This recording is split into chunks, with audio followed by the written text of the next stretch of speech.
Fala pessoal, tudo bem com vocês? Bem-vindos de volta a mais uma aula de tratamentos térmicos, tá? Esse conteúdo de tratamentos térmicos faz parte de uma disciplina que chama Conformação Mecânica e Tratamentos Térmicos.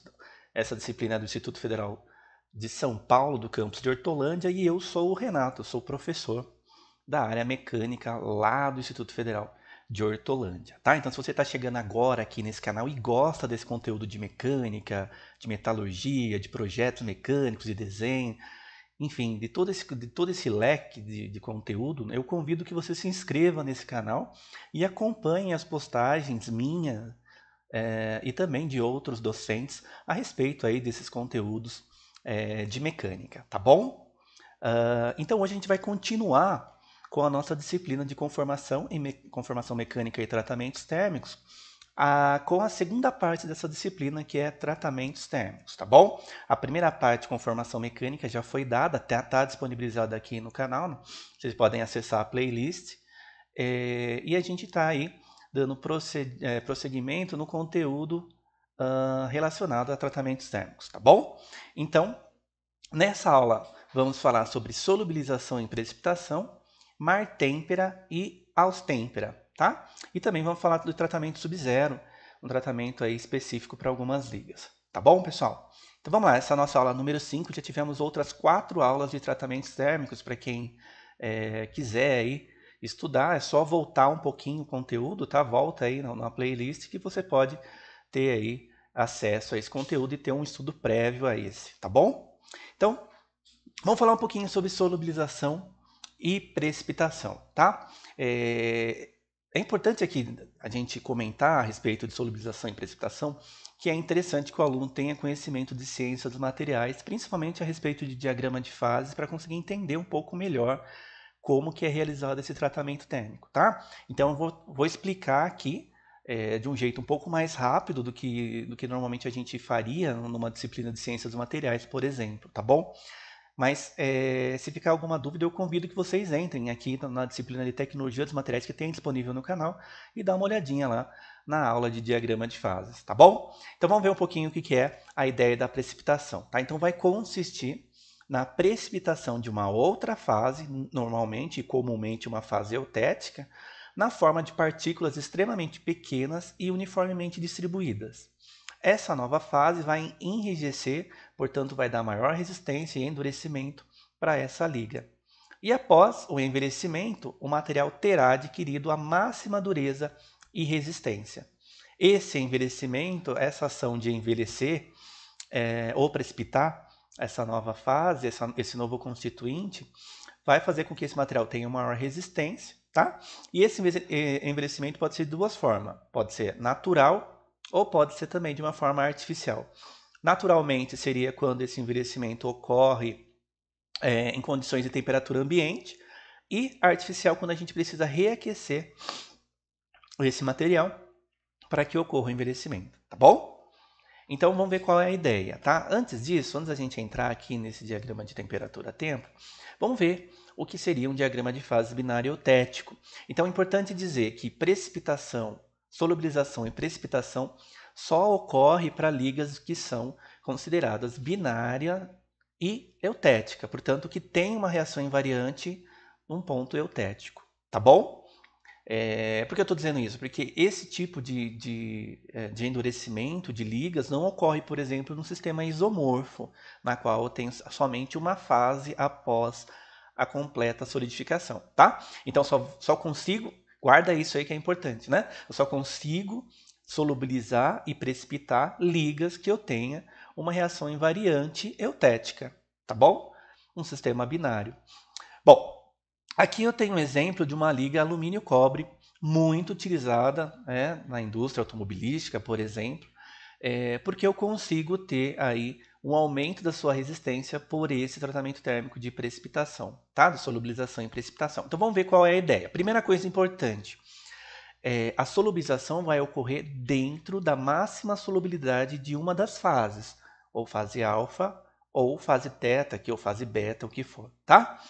Então, dentro dessa máxima solubilidade, eu consigo ter esse tratamento térmico, tá? Então, a partir do momento que eu já entro aqui dentro dessa região, né?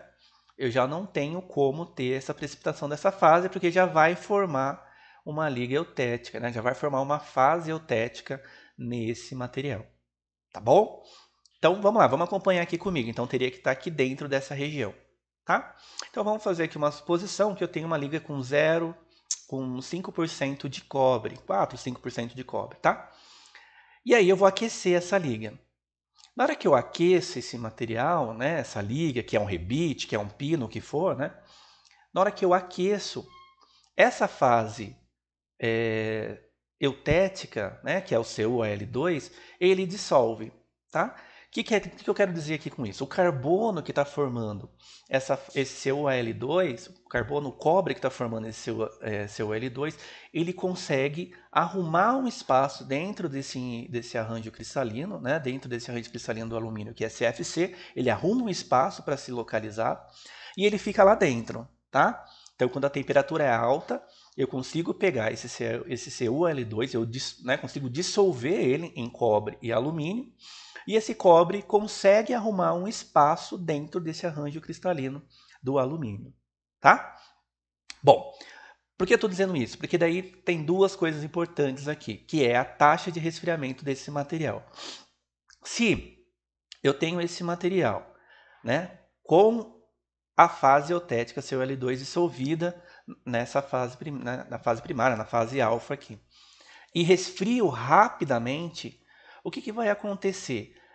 Essa fase eutética, né, esse constituinte eutético que estava presente, né, ele fica, abre aspas, congelado dentro da estrutura. Portanto, eu fico com uma situação metaestável na qual esse cobre ele continua retido dentro dessa estrutura cristalina CFC do alumínio, tá? Ele consegue ficar aprisionado ali, porque eu não dei tempo, não tive tempo de difusão, para que ocorra esse rearranjo desses átomos, tá bom? Bom, essa é a primeira parte do tratamento térmico, tá? Que a gente vai chamar de solubilizar. Então, o que é solubilizar? Eu aquecer dentro dessa região, por volta aí de 550 graus Celsius, pensando do ponto de vista prático, né? E aí eu espero todo o volume desse material alcançar essa temperatura e resfrio rapidamente, por exemplo, em água, um sistema de ar forçado. Para quê? Para fazer com que essa fase eutética CuL2, né, fique dissolvida, portanto ela fica retida dentro dessa rede cristalina. Porém, essa situação é uma situação que esses átomos ficam tensionados, porque houve um resfriamento rápido e é uma situação de metaestabilidade. Ele não quer ficar nessa condição, ele queria formar, né, esse CuAl2, essa fase eutética, tá bom? E aí o que a gente faz para ter essa precipitação? A gente aquece novamente esse material por volta aí de 350 a 400 graus para precipitar esse CuL2. Só que esse CuL2 vai se precipitar em forma de partículas muito refinadas, tá? Então, normalmente é nos contornos de grão da fase alfa. Então, ele cresce pequenininho, tá? E se eu for deixando um tempo de exposição maior nessa temperatura de 400 graus, ele vai crescendo. Essa segunda parte chama precipitação. Então, solubilizar, eu aqueço para dentro da região que eu só tenho uma fase única, na qual essa fase eutética ela consegue ser dissolvida, tá? E aí eu faço um resfriamento brusco desse material, que é a parte de solubilização. Então eu congelo essa condição, que não é natural, eu já disse isso aqui, e aí eu volto novamente a aquecer para ter difusão. E aí o CuL2, principalmente o cobre, né, que não queria ficar ali nessa situação, retido no arranjo cristalino do alumínio, ele começa a sair para a região aí de fronteira, na região de contorno de grão, para formar esse constituinte novo, que é o CuL2, tá? Que é esse constituinte eutético. A presença do CuAl2 em forma de precipitado aumenta consideravelmente a resistência mecânica, a dureza desse material, tá bom? Então essa seria a nossa segunda fase, tá? Que é a precipitação, tá? E aí a gente tem uma terceira fase, que é o envelhecimento e o superenvelhecimento. Tá? Precipitar e envelhecer tem a mesma ideia dessas partículas irem crescendo, né? Então, solubilizei, aqueci dentro da região de solubilização, que eu mostrei para vocês, que só tem uma fase, resfriei rapidamente, bruscamente, e voltei a aquecer num tempo intermediário, para que esse seu L2 volte novamente a formar, só que num tamanho bem reduzido, tá? Se eu deixo um tempo muito longo, a gente pode dizer que houve um envelhecimento desse material, tá? Se o tempo for maior ainda, um super envelhecimento. Aí o que acontece? Essa estrutura começa a ficar muito fragilizada, tá? E às vezes não é tão interessante para a empresa a aplicação de um produto assim super envelhecido, tá? Então, vamos lá, resumindo a ideia. Aqueço, né, essa liga, lembrando que tem que ter uma fase única, ou alfa, ou beta, ou teta, o que for, tá? Resfrio bruscamente para ficar retido essa fase eutética dentro dessa fase primária, tá? E aí depois eu aqueço novamente numa condição amena, que não vai ter só uma fase, para que esse elemento, nesse caso que a gente viu, o cobre, precipite em seu L2, só que num tamanho bastante reduzido. Se eu mantenho o tempo muito longo, esse precipitado vai crescendo cada vez mais e a dureza vai aumentando cada vez mais. Porém, eu vou perdendo ductibilidade, eu vou perdendo tenacidade e às vezes não é interessante, tá? Mas a empresa, a indústria controla isso com o tempo dessa precipitação, tá bom? Um detalhe importante é que se esse envelhecimento for natural, eu não preciso aquecer esse material, tá? Então a precipitação ocorre de forma espontânea na temperatura ambiente, tá? Algumas ligas específicas de alumínio aeronáutico têm essa precipitação natural. Então, precipitação, rebites de fuselagem de aviação, muitos deles trabalham nessa condição de envelhecimento natural. O tempo vai fazer com que esse material vá endurecendo cada vez mais e trave lá a fuselagem de um avião, tá? Mas poderia ser também artificial, na qual eu simplesmente volto a aquecer esse material, tá bom? Vamos lá. Outro tratamento térmico interessante também que tem essa utilidade, não tem, obviamente não é tão aplicado assim perante aos outros, mas tem a sua importância, é o tratamento que a gente chama de sub-zero, tá? Ou seja, abaixo da temperatura 0 graus, tá? Uh, alguns aços, principalmente aços ligas, né? Eu não, em alguma condição eu não consigo ter a austenita completamente transformada em martensita. Portanto, eu teria, mesmo na temperatura ambiente, com esse metal na temperatura ambiente já 100% sólido, eu teria a presença da austenita retida. Não é tão comum. E aí eu tenho que submeter esse material a um resfriamento tão brusco que eu só consigo fazer por meio de um líquido, né? Muito abaixo da temperatura ambiente. E para isso a gente usa ou nitrogênio líquido ou nitrogênio líquido mais álcool, para que eu tenha temperaturas da ordem de menos 170 graus Celsius ou menos 70 graus Celsius. Aí eu consigo ter a completa transformação da austenita em martensita, tá? Esse diagrama de fases, né, esse diagrama TTT, na verdade, eu já tinha passado para vocês numa aula quando a gente estuda o diagrama TTT, tá? Que é o aço AIS 1321 cementado. Olha que interessante esse aço, né? A transformação completa da martensita dele ocorre lá por volta de 25 graus, 30 graus Celsius. Então não tem um meio natural, né? Água, por exemplo, não tem um meio para eu conseguir transformar toda essa austenita em martensita. Então o que eu tenho que fazer? Eu tenho que jogar uma temperatura desse meio refrigerante lá embaixo, né? Em menos 70, menos 170 graus Celsius, para que eu tenha uma velocidade rápida de resfriamento e uma temperatura mais baixa do que a mínima necessária para a completa transformação da austenita a martensita, tá? E aí seria o caso da utilização desse tratamento térmico sub-zero. Tudo bem? E aí, pessoal, a gente entra em dois tratamentos térmicos que a gente pode dizer que são tratamentos térmicos comparados aos outros, mas modernos, né? Relativamente mais modernos do que os que a gente já viu, tá? Vamos falar um pouquinho então de austêmpera e martêmpera. A têmpera em si tem alguns problemas da ordem de prática, né? No resfriamento convencional da têmpera. Por quê? E eu já tinha falado isso para vocês, né? Primeiro, Na têmpera, o que acontece? Eu pego esse material que está numa temperatura que eu tenho a presença da austenita, 100% de austenita ou parcialmente austenitizado, e resfrio rapidamente, tá? O que acontece? Esse material ele resfria em taxas diferentes externamente e internamente. Então, a parte externa desse metal resfria primeiro que o centro. Portanto, eu tenho uma variação dessa microestrutura na seção transversal do material. Em outras palavras, eu tenho uma estrutura mais refinada nas extremidades, que resfriou mais rápido, e uma estrutura mais grosseira ao centro, que resfriou com uma taxa mais lenta.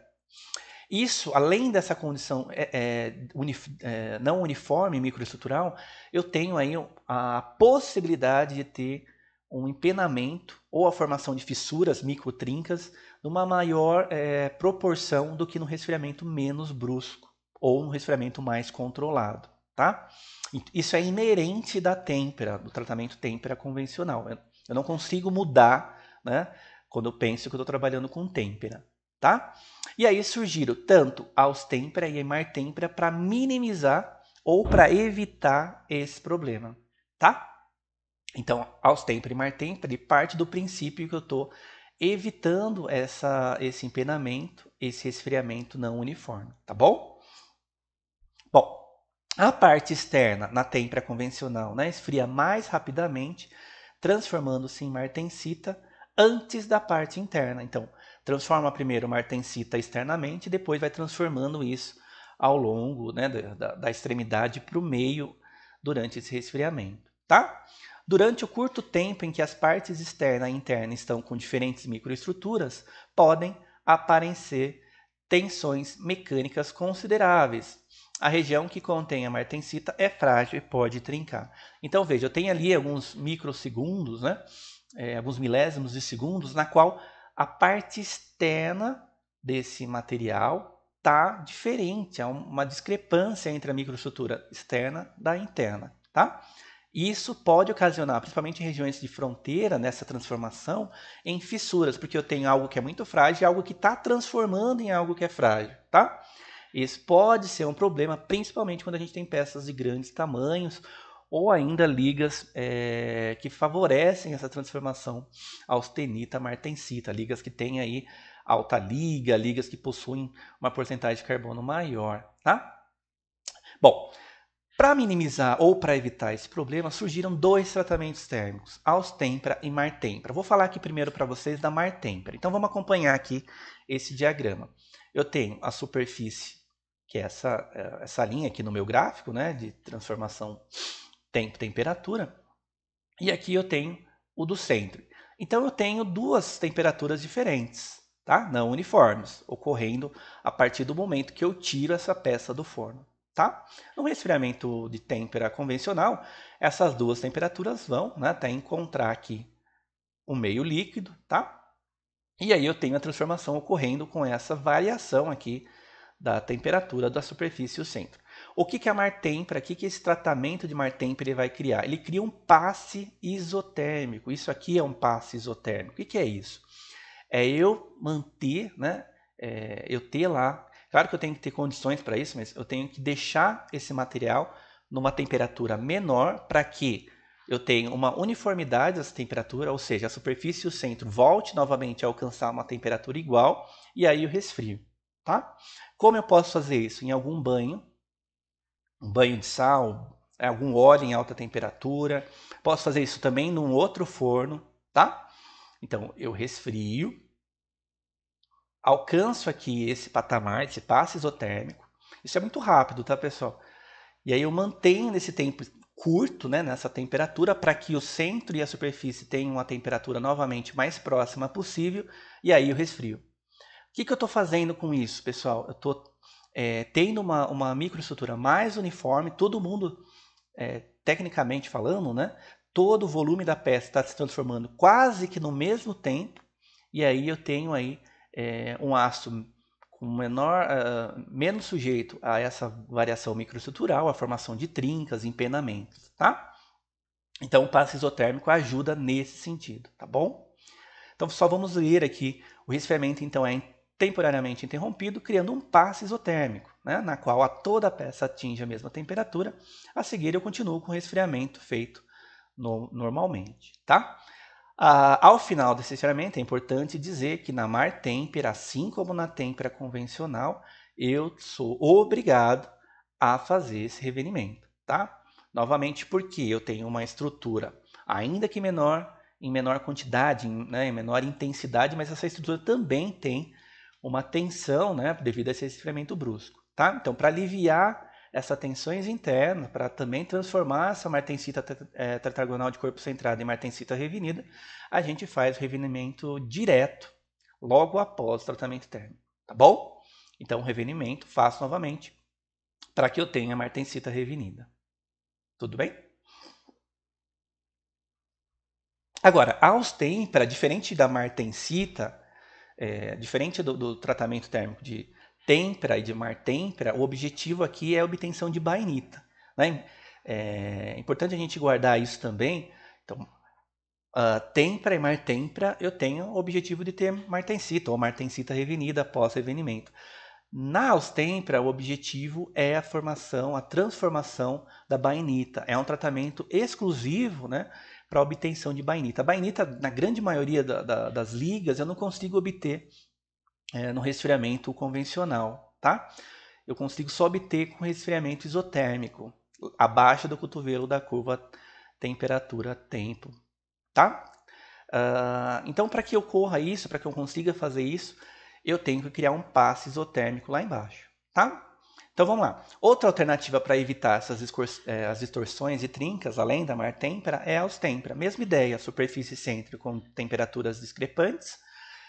E aí eu faço uma redução dessa temperatura, eu não cruzo a linha da transformação martensítica, que é essas duas inferior.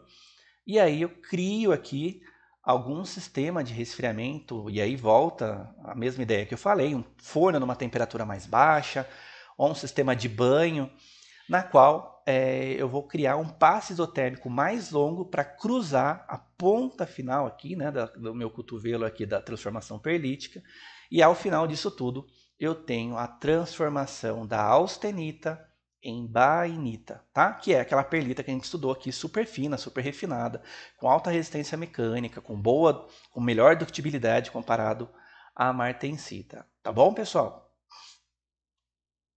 Então, só para a gente comparar os dois processos, a mar têmpera, né? Faço um pequeno passo isotérmico, não cruzo a linha da transformação perlítica, o cotovelo da minha curva, cruzo a transformação martensítica. Objetivo, transformação austenita em martensita, porém com resfriamento menos brusco, com um controle melhor dessa microestrutura.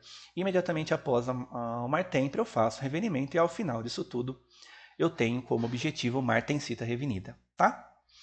No caso da austêmpera, a mesma ideia, só que ao invés de eu cruzar a linha da transformação martensítica inicial e final, eu cruzo o final do cotovelo da transformação perlítica e o objetivo aqui é a transformação em bainita, tá?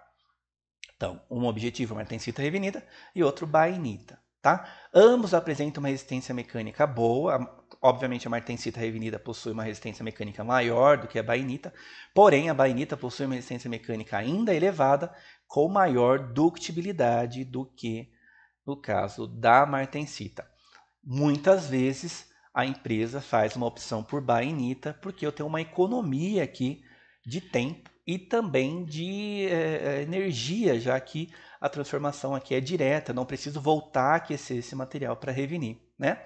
Então, no mar têmpera eu preciso revinir e na austêmpera eu não preciso passar por esse outro tratamento térmico de revenimento. Tudo bem? Então, eu ganho também aí em termos de produtividade, tá? Bom, pessoal, então era isso que eu tinha passado. A gente pode fazer aqui um resumo desses tratamentos térmicos que a gente viu nessas últimas 3 aulas, que eu acho importante, né? Então, saindo da austenita, resfriamento lento, eu tenho a transformação em perlita, e aí vem aquela perlita grosseira, né? Perlita média, perlita fina, tá?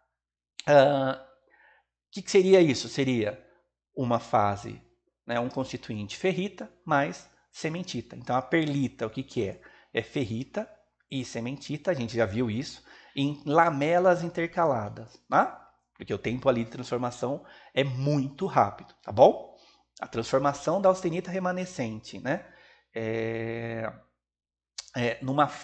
Nessa fase eutetoide, para a transformação perlítica, ele é muito rápido. Então, por isso, forma as lamelas, a que a gente estudou, intercaladas, tá bom? Mais uma fase alfa, pró-eutetoide, que pode ser ferrita ou sementita, tá bom? Se for hipoeutetoide, vai formar ferrita e perlita grosseira, né? Ou perlita fina, dependendo do resfriamento. E se for hipereutetoide, vai formar sementita mais essa fase perlita, tá bom? Para um resfriamento moderado, é esperado que tenha uma perlita mais fina ou bainita, tá? Bainita, que nada mais é também do que lamelas intercaladas de ferrita e sementita, porém, contudo, em forma extremamente refinada, em agulhas, é muito fina e de dureza mais elevada, tá bom? E se o resfriamento for rápido, que a gente chama de têmpera, a ideia, o objetivo é a obtenção de martensita, ainda que nem sempre eu tenha 100% martensita, mas o objetivo é martensita, que é uma fase tetragonal de corpo centrado, e após reaquecimento vira martensita revenida, que do ponto de vista de análise também é lamelas de ferrita e sementita, porém super extra refinada, na qual eu tenho enorme dificuldade de visualização, só consigo ver com microscópios eletrônicos, com 10 mil, 20 mil vezes de aumento, eu conseguiria analisar aí por dentro essa martensita, tá bom? Então, o que a gente viu, pessoal? Vimos recozimento total ao pleno, resfriamento lento, normalmente dentro do forno, a curva passa lá em cima, né, da transformação perlítica. Depois vimos também o recozimento isotérmico, já tenho aqui um passe isotérmico, né? E aí o objetivo que a gente está estudando aqui, né, tanto para Martempera e Austempera, vale aqui também, que é ter uma microestrutura mais uniforme, mais regular, né, já que todo o volume está transformando ao mesmo tempo, tá? Tenho a normalização, que é um tratamento pré-têmpera, a gente estudou aqui, né, que eu faço um refinamento da estrutura prévia de recozido ou esferoidizado para que eu possa fazer essa têmpera, tá bom? Normalmente resfriamento é feito ao ar. E por fim, após a normalização, esse material vai para a têmpera, resfriamento super rápido, né, em água, óleo, em outro meio qualquer, tá? Para eu não, é importante lembrar que na têmpera eu não cruzo o joelho, né, o cotovelo da minha curva TTT.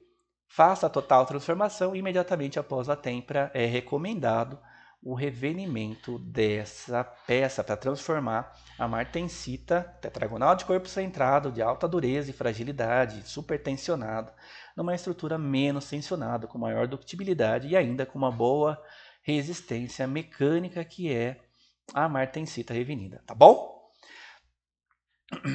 Do recozimento, a gente viu o total ou pleno para aços, né, exclusivamente, e vimos também o recozimento para alívio de tensões e para recristalização, que é para qualquer material, que visa aí principalmente a transformação dessas estruturas que veio previamente deformadas, conformadas ou soldadas numa estrutura mais uniforme e também menos tensionada, mais regular. Tá bom? Era isso, pessoal, então, que eu tinha para passar para vocês, essa aula um pouco mais curta. Se vocês gostaram, né, desse conteúdo, deixa aí seu like, se eu curtir, tá? Se inscreva no canal e eu espero vocês numa próxima aula de tratamento térmico, tá bom? Forte abraço a todos e até breve. Tchau, tchau.